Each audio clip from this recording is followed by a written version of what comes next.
Hello everyone, welcome to my YouTube channel trending events. आज मैं फिर से आपके लिए लेके आया हूँ एमसीक्यू सीरीज नंबर 5, जिसमें 25 क्वेश्चन होंगे और बहुत ही इंटरेस्टिंग होने वाली है ये क्लास। आपको जो 25 क्वेश्चन मिलेंगे वो कहीं ना कहीं किसी एग्जाम में आए हुए हैं।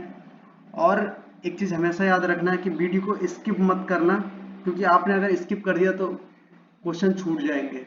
तो इसलिए क्लास को पूरी देखना।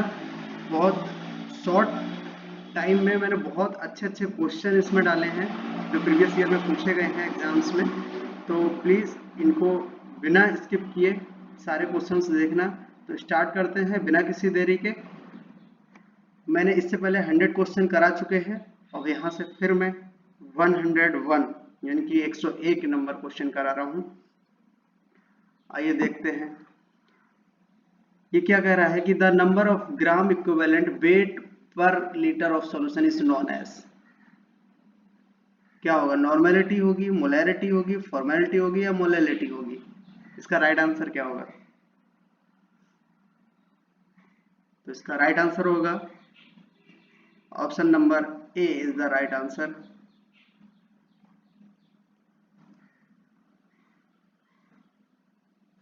एक second. Next question, question number 102। The following indicator we are using in determination of organic carbon. कह रहा है कौन सा इंडिकेटर है जो ऑर्गेनिक कार्बन डिटर्मिनेशन के लिए यूज किया जाता है? डाइफिनाइलएमीन, म्यूरक्साइड, फिनोप्थलीन या मिथाइल ऑरेंज? इसका राइट आंसर क्या होगा? बताइए आप लोग कमेंट करके। तो इसका राइट आंसर हो जाएगा option number A is the right answer, diphenylamine. Next question 103। The following amendment suitable for alkali soil recommendation. कह रहा है कि अल्कली सोइल के रिक्लेमेशन के लिए कौन सा अमेंडमेंट यूज करते हैं, कौन सा ठीक रहता है? लाइम, पाइराइट्स, जिप्सम या ऑल? बताइए इसका राइट आंसर क्या होगा? तो C option is the right answer, gypsum. Next question, question number 104। 104 क्वेश्चन क्या कह रहा है कि when the crop yields reduced without showing any deficiency symptoms is called. कह रहा है कि जो हमारी क्रॉप यील्ड रिड्यूस हो जाती है विदाउट शोइंग एनी कोई डिफिशिएंसी सिस्टम, मतलब प्लांट जो होता है कोई डिफिशिएंसी सिम्टम्स शो नहीं कर रहा है, बट क्या हो रहा है, क्रॉप यील्ड जो है वो कम हो जा रही है, उसे क्या कहते हैं? Hidden hunger, luxury consumption, both A and B या नन ऑफ दिस? तो ऐसा कौन सी कंडीशन होता है, तो इसको क्या कहते हैं? तो इसका हो जाएगा option A is the right answer, hidden hunger. इसमें क्या होता है, मेनली ये पोटेशियम के केसेस में होता है। इसमें होता यह है कि पोटेशियम की डिफिशियंसी तो हो जाती है, लेकिन प्लांट जो वो है वो शो नहीं करता है, शो नहीं करता है। और क्या होगा, उसकी क्रॉप यील्ड है वो डिक्रीज हो जाएगी, रिड्यूस हो जाएगी। लग्जरी कंजप्शन क्या है? इसमें भी यही पोटेशियम के केसेस में भी होता है। इसमें क्या होगा, इसमें जितना यूज है उससे कई गुना ज्यादा वो ले लेता है, अपटेक कर लेता है। ये लग्जरी कंजप्शन है। Next question, question number 105। The maximum concentration of ozone found in. कह रहा है जो मैक्सिमम कंसंट्रेशन ऑफ ओजोन में कौन सी स्फीयर की रहती है? स्ट्रेटोस्फीयर, ट्रोपोस्फीयर, थर्मोस्फीयर या मीसोस्फीयर? इसका राइट आंसर क्या होगा? बताइए आप लोग। तो इसका राइट आंसर हो जाएगा option number A is the right answer, stratosphere. Next question, question number 106। 106 question क्या कह रहा है, medium range of available phosphorus is. कह रहा है कि फास्फोरस की जो अवेलेबिलिटी है वो उसकी मीडियम रेंज क्या है? नीचे दिया हुआ है नोट में, देखो इसकी जो लो रेंज है वो कितने पे है? Less than 10 KG per hectare यदि हमारे सोइल में है तो वहां फास्फोरस की जो अवेलेबिलिटी है वो लो मानी जाती है। अगर फास्फोरस की availability more than 25 KG per hectare है तो वो हाई मानी जाती है। तो अब मीडियम रेंज आपको पता ही होगी। तो मीडियम रेंज क्या है? Option number B is the right answer, 10 to 25। Next question, question number 107, geostationary satellite place in orbit approximately, कितने किलोमीटर पे है जियो सैटेलाइट? इसका राइट आंसर क्या होगा? तो इसका राइट आंसर हो जाएगा option number C is the right answer, 36,000 kilometre.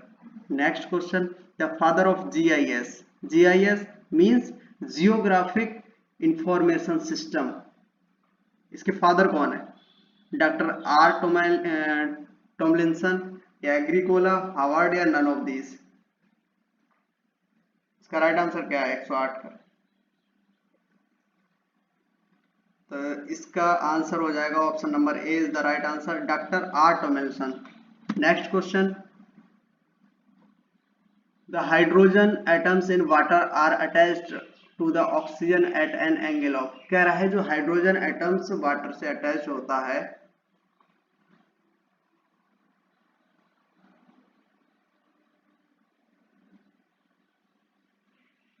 वो कितने डिग्री पे होता है? आवाज का थोड़ा इशू आ सकता है क्योंकि नेटवर्क थोड़े कम है और बीच बीच में आवाज कट सकती है, थोड़ा काम चला लेना। तो ये बनाता है इसका option A is the right answer, 104.5 degree. Next question, the vaporisation of 1 gram water requires approximately, कितने एनर्जी की आवश्यकता होगी 1 ग्राम वाटर वेपोराइजेशन के लिए? 140 कैलोरी, 340 कैलोरी, 540 कैलोरी या 144 कैलोरी? इसका राइट आंसर क्या होगा? तो इसका राइट आंसर हो जाएगा C is the right answer, 540 calorie. Question number 111, the shape of kaolinite minerals, कह रहा है क्योलिनाइट जो मिनरल होता है उसकी शेप कैसी होती है? हेक्सागोनल, इरेगुलर, फ्लेक्स या रोड शेप या फिर none of these?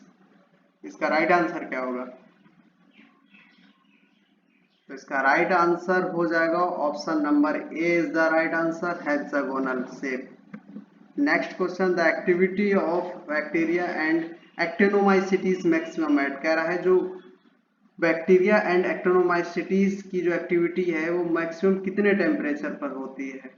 More than 5.5 pH, sorry यहाँ पे pH की बात कर रहा है, टेम्परेचर नहीं pH की बात कर रहा है, तो कितने pH पर होती है? More than 5.5 pH, less than 5.5 pH, 4.5 to 5.5 pH या none of these?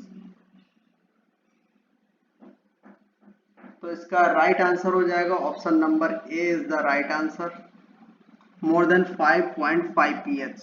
Next question, question number 113, plants absorb sulphur in the form of, कह रहा है जो प्लांट्स एब्जॉर्ब करता है सल्फर को वो किस फॉर्म में करता है? सल्फेट, सल्फाइड या एलिमेंटल सल्फर या all of these?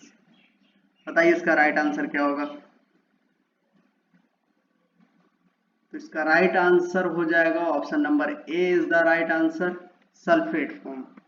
Next question क्या कह रहा है 114 number, immobilization of nitrogen means, कह रहा है कि इमोबिलाइजेशन, नाइट्रोजन का जो इमोबिलाइजेशन होता है वो क्या है? Conversion of inorganic nitrogen to organic nitrogen या organic nitrogen to inorganic nitrogen या बोथ ए एंड बी या नन ऑफ दिस? इसका राइट आंसर क्या होगा? तो इसका राइट आंसर हो जाएगा option number A is the right answer. एक चीज याद रखना कि ऑर्गेनिक नाइट्रोजन से जब इनऑर्गेनिक नाइट्रोजन में कन्वर्ट होता है तो इस प्रोसेस को बोलते हैं मिनरलाइजेशन। क्या बोलते हैं? मिनरलाइजेशन। और जब इनऑर्गेनिक यानी कि यही क्या, यही इसी की रिवर्स प्रोसेस, इनऑर्गेनिक नाइट्रोजन से ऑर्गेनिक नाइट्रोजन में जब चेंज होगी तो इसको बोलते हैं इमोबिलाइजेशन। क्या बोलते हैं? इमोबिलाइजेशन। नेक्स्ट क्वेश्चन की तरफ चलते हैं। 115 number question, essential elements for synthesis of oxygen, कह रहा है जब ऑक्सीजन सिंथेसिस होता है इसके लिए एसेंशियल एलिमेंट्स कौन सा होता है? जिंक, मैग्नीज, आयरन या सल्फर?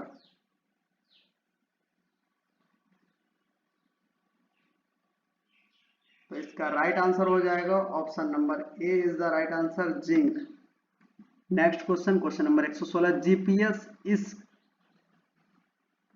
कंस्टेलेशन ऑफ, मतलब जीपीएस कंस्टेलेशन ऑफ कितनी है? 12 सैटेलाइट्स, 24 सैटेलाइट्स या 48 सैटेलाइट्स या 10 सैटेलाइट्स? तो इसका करेक्ट आंसर हो जाएगा option number B is the right answer, 24 satellites, 24। Next question, cohesion is, cohesion क्या है? Attraction of two similar substance, attraction of two dissimilar substance, या बोथ ए एंड बी, या none of this? बताइए इसका right answer क्या है? तो इसका राइट आंसर हो जाएगा option number A is the right answer, attraction of two similar substance. क्यों? देखो, यदि एक ये हमारे पास वाटर का मॉलिक्यूल है, ये वाटर का मॉलिक्यूल है, ये जब इनके दोनों के आपस में क्या होगा? इनके आपस में लगेगा कोहेजन फोर्स। क्या लगेगा? Cohesion force. मान लो कि हमारे पास एक ये वाटर का मॉलिक्यूल है और ये हमारे पास कोई सॉलिड है, तो इन दोनों के बीच जो फोर्स लगेगा उस फोर्स को हम क्या कहते हैं? उस फोर्स को कहते हैं एडिशन, एडिशन फोर्स। क्या बोलते हैं? इसको ऐसे करके याद रखो, एडिशन, एडिशन मतलब ऐड, कोई ठोस चीज ऐड हो रही है या कोई ऐसा पार्टिकल कुछ जो दूसरा है, ठीक है? तो ऐड मतलब समझ जाओ कि कोई चीज इसमें ऐड हो रही है, तो यहाँ पे लगेगा एडिशन फोर्स। कोहेजन मतलब कोई इसमें एडिशन नहीं है, मतलब कोई ऐड नहीं है, सेम मॉलिक्यूल्स हैं, आपस में जब जुड़ रहे हैं तो उनको बोलते हैं cohesion force. Next question, question number 118, the term remote sensing first used by,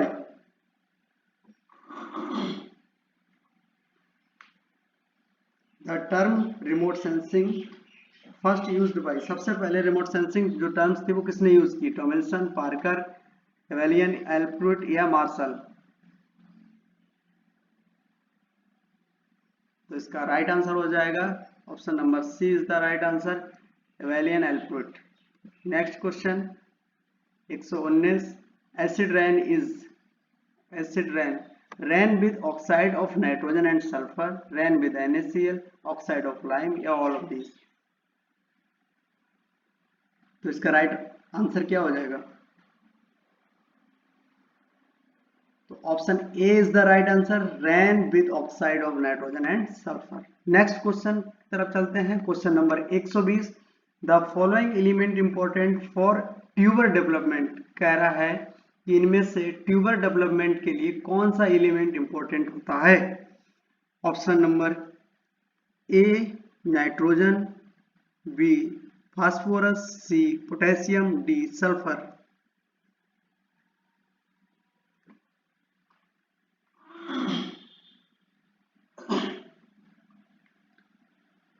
तो इसका राइट आंसर बताइए।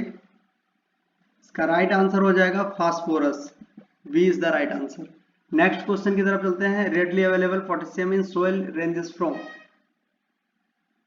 जो पोटेशियम होता है वो सोइल में बहुत आसानी से अवेलेबल हो जाता है, कितनी रेंजेस पे? 1 से 2% है, 2 से 5% है, 5 से 10% है, मोर देन 10% है? तो इसका राइट आंसर हो जाएगा option number A is the right answer, 1 से 2%। नेक्स्ट क्वेश्चन, नेक्स्ट क्वेश्चन है 122 नंबर, ये कह रहा है कि Stokes law use to test, Stoke law जो होता है वो, स्टोक लॉ वो किस चीज के लिए यूज होता है? सोइल स्ट्रक्चर के लिए, सोइल टेक्सचर के लिए, रेडियस ऑफ पार्टिकल के लिए, या सोइल पीएच के लिए? राइट आंसर बताइए इसका। तो इसका राइट आंसर हो जाएगा option number C is the right answer, radius of particle के लिए। Next question, question number 123, which soil materials does not contribute to the cation exchange properties of the soil? Fine sand, clay, colloids, या iron and aluminium oxides? इसका right answer बताइए। इसका right answer हो जाएगा option number A is the right answer, fine sand. Next question, next question 124, diamond is allotropic form of, carbon, gold, magnesium, या silicon?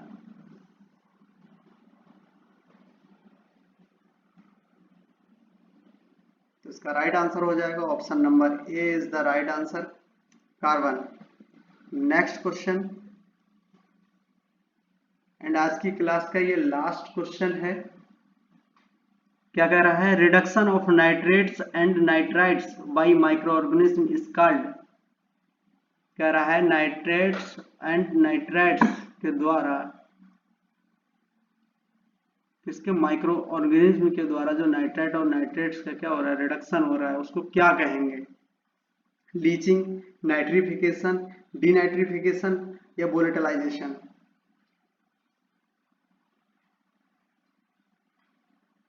तो इस process को बोलती है हम डीनाइट्रिफिकेशन, यानी कि C option is the right answer. Thank you to everyone. आज की हमारी क्लास कैसी लगी? आई होप कि आपको ये क्लास समझ में आई होगी और क्वेश्चन आंसर काफ़ी इंटरेस्टिंग रहे हैं। और आपके कितने क्वेश्चन ठीक हुए हैं मुझे कमेंट में ज़रूर बताना। ये वीडियो अगर आपको पसंद आया हो तो लाइक, शेयर और चैनल को सब्सक्राइब करें और बेल आइकन को दबाना ना भूलें, ताकि हमारी अगली वीडियो आप तक समय से पहुंच सके। और मैंने अब तक जितनी भी क्लासेस करा दी हैं, आप लोग उनको एक बार फिर से जाके देख लीजिए। जितने भी क्वेश्चन है ये सारे प्रीवियस ईयर के जो क्वेश्चन पेपर हैं, JRF, SRF, SRB net, soil science का, उन सारे एग्जाम्स में ये क्वेश्चन आए हुए हैं। मैं वही क्वेश्चन आपको करा रहा हूँ जो प्रीवियस ईयर में आए हुए हैं। फिर मिलेंगे अगली क्लास में नेक्स्ट क्वेश्चन के साथ, और अब इससे जो अगली क्लास आने वाली है उसमें थोड़े से क्वेश्चन बढ़ सकते हैं। तो मिलते हैं अगली क्लास में नए प्रश्नों के साथ। तब तक पढ़ते रहिए, सीखते रहिए। Thank you.